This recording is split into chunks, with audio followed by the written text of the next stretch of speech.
Assalamualaikum warahmatullahi wabarakatuh. Perkenalkan, saya Nadira Fikira Ashifa dengan NIM 24108611004 dengan judul penelitian pengaruh intensitas membaca konten romantic relationship pada webtoon Kasti Kasih Tak Sampai terhadap tingkat self-disclosure pembaca dengan dosen pengampu Ibu Anissa Anindya SIKOM MSI dan Ibu Novi Elian SPMSI.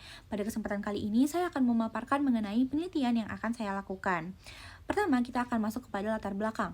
Perkembangan internet telah mengubah cara masyarakat memperoleh informasi dan hiburan. Berdasarkan data APJII, tingkat penetrasi internet di Indonesia pada usia 18 hingga 34 tahun telah mencapai hampir 99%. Salah satu dampaknya adalah perubahan kebiasaan membaca dari media cetak menuju media digital, termasuk komik digital atau webtoon. Idealnya, webtoon sebagai media digital itu tidak hanya menjadi sarana hiburan, tetapi juga mampu memberikan dampak yang positif terhadap perilaku komunikasi penggunanya, termasuk meningkatkan kemampuan self-disclosure atau keterbukaan diri membacanya. Namun, fenomena yang terjadi saat ini menunjukkan bahwa pengguna webtoon khususnya dari kalangan Gen Z terus mengalami peningkatan. Indonesia bahkan termasuk 5 besar negara dengan pengguna webtoon terbanyak di dunia. Dan penelitian Nadifa dan rekan-rekan tahun 2025 itu menunjukkan bahwa minat baca webtoon pada usia 16 hingga 24 tahun itu sangat tinggi. Di antara berbagai genre yang tersedia, romantic relationship menjadi salah satu genre yang paling diminati.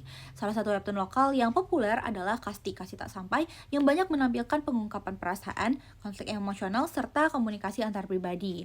Meskipun demikian, belum diketahui secara pasti apakah intensitas membaca konten relationship tersebut benar-benar mempengaruhi tingkat self-disclosure pembaca. Selain itu, penelitian-penelitian sebelumnya masih lebih banyak membahas minat baca, kemampuan critical reading, maupun interaksi parasosial.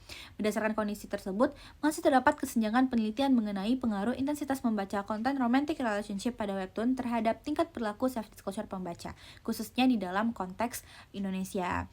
Oleh karena itu, tingginya konsumsi webtoon bertemakan romantis serta adanya dugaan bahwa penggunaan media itu dapat mempengaruhi perilaku komunikasi berdasarkan use and effect theory menjadikan topik ini penting untuk dikaji secara empiris.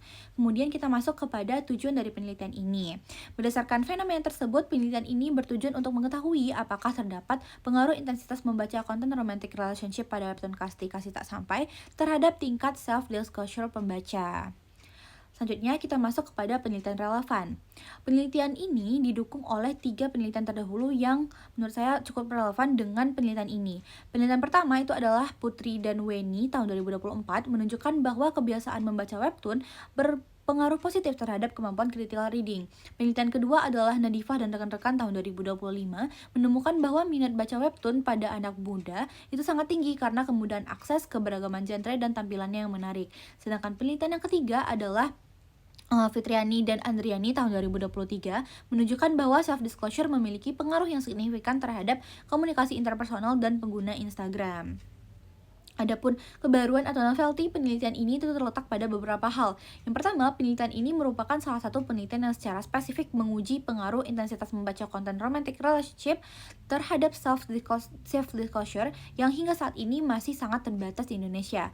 Kedua, penelitian ini menggunakan objek yang spesifik yaitu adalah webtoon Kasti Kasih Tak Sampai sehingga memberikan gambaran yang lebih kontekstual mengenai pengaruh konten romantis terhadap perilaku komunikasi pembaca. Ketiga, penelitian ini mengintegrasikan use and effect theory dengan disclosure De Vito sebagai konsepnya sehingga mampu menjelaskan hubungan antara penggunaan media digital dengan perilaku komunikasi interpersonal secara lebih komprehensif. Selanjutnya kita masuk kepada landasan teori. Penelitian ini menggunakan use and effect theory yang dikembangkan oleh Sven Windel pada tahun 1979. Teori ini menjelaskan bahwa khalayak merupakan pengguna media yang aktif. Mereka memiliki media berdasarkan kebutuhan, harapan, persepsi, karakteristik individu, serta tingkat akses terhadap media tersebut. Asumsi utama teori ini adalah bahwa penggunaan media akan menghasilkan efek maupun consumption, yaitu adalah konsekuensi yang muncul akibat penggunaan media secara aktif.